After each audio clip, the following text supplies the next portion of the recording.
मैं शुक्रिया अदा करना चाहता हूँ, क्योंकि इतना अच्छा मौका मुझे पहली बार मिला है। प्रॉफिट मोहम्मद जो रास्ता दिखाए, वो रास्ता खाली माइनॉरिटी भाइयों के लिए नहीं, इस दुनिया में जो लोग हैं शांति अमन से जीने के लिए जो कोशिश कर रहा है, वो रास्ता हम सब पढ़ने के लिए, लिखने के लिए,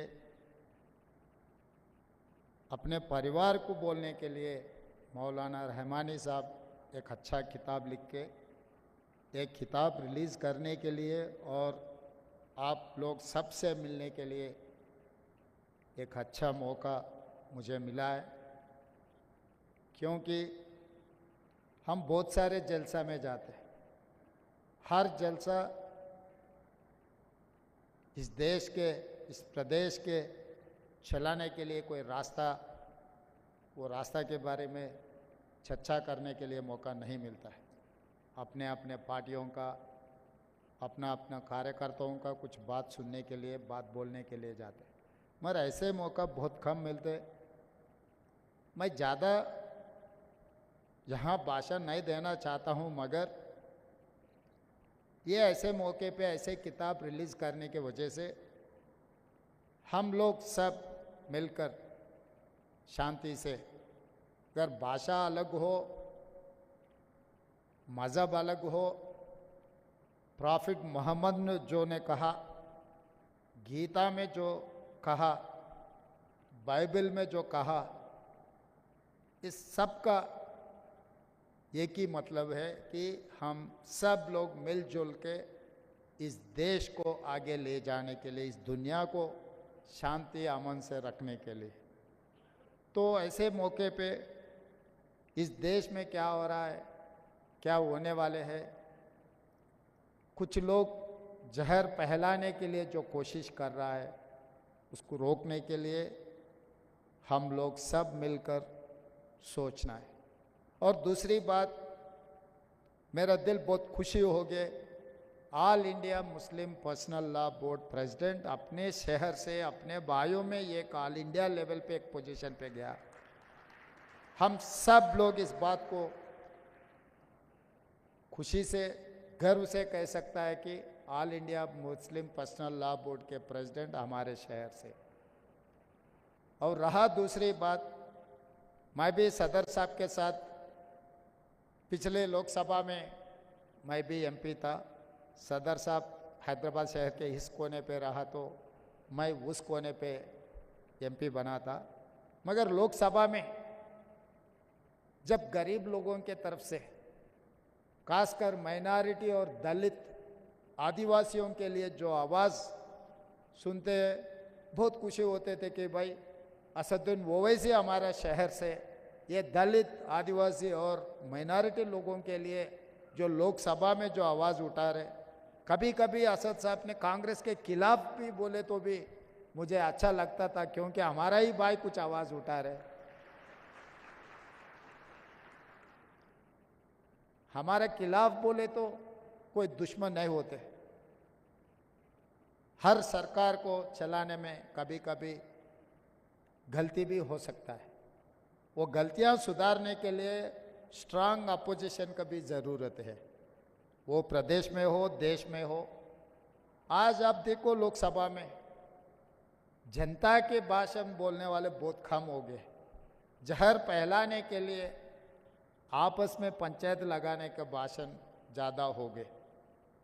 तेलंगाना से खासकर या कंबाइंड आंध्र प्रदेश में पिछले दिनों में अच्छा नेता लोग थे।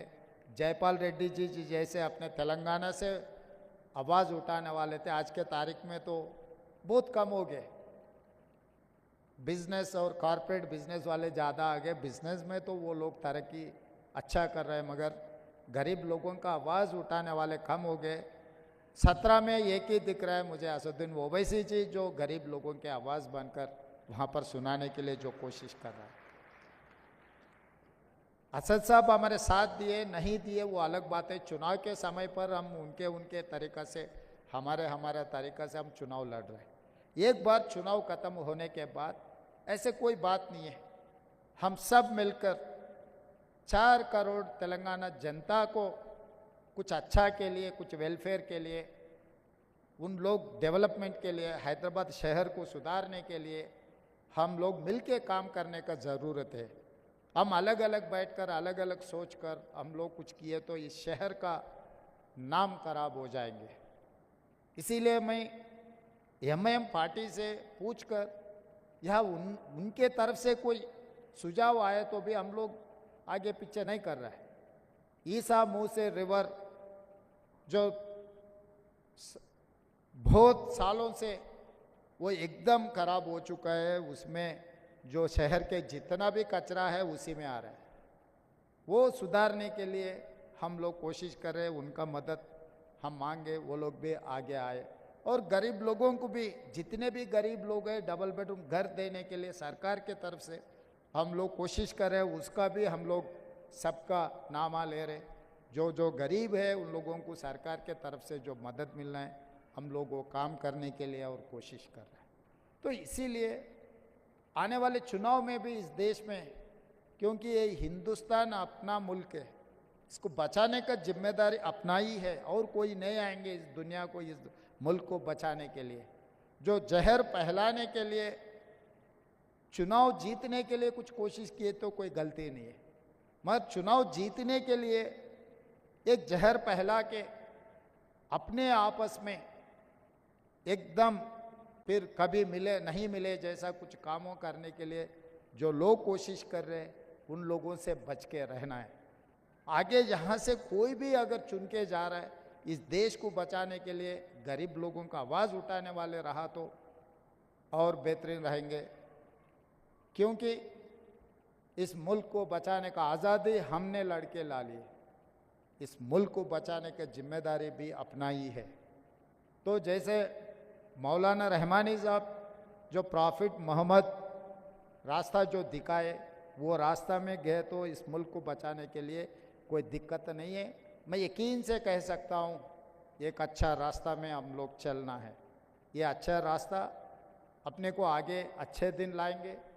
हम लोग सब मिलकर, सबके साथ हम लोग ये सरकार चलाने के लिए, और यहाँ के पिछले हिस्ट्री भी देखो, 2 बार नायडू जी को जीता है, 2 बार राजशेखर रेड्डी जी को जीता है, 2 बार चंद्रशेखर राव को भी जीता है, 2 बार कांग्रेस के भी सरकार बनाने के उम्मीद है। ये 10 साल हम गरीब लोगों के लिए, गरीब तरक्की के लिए हम लोग कोशिश करेंगे। और ऐसे मौका बार बार आए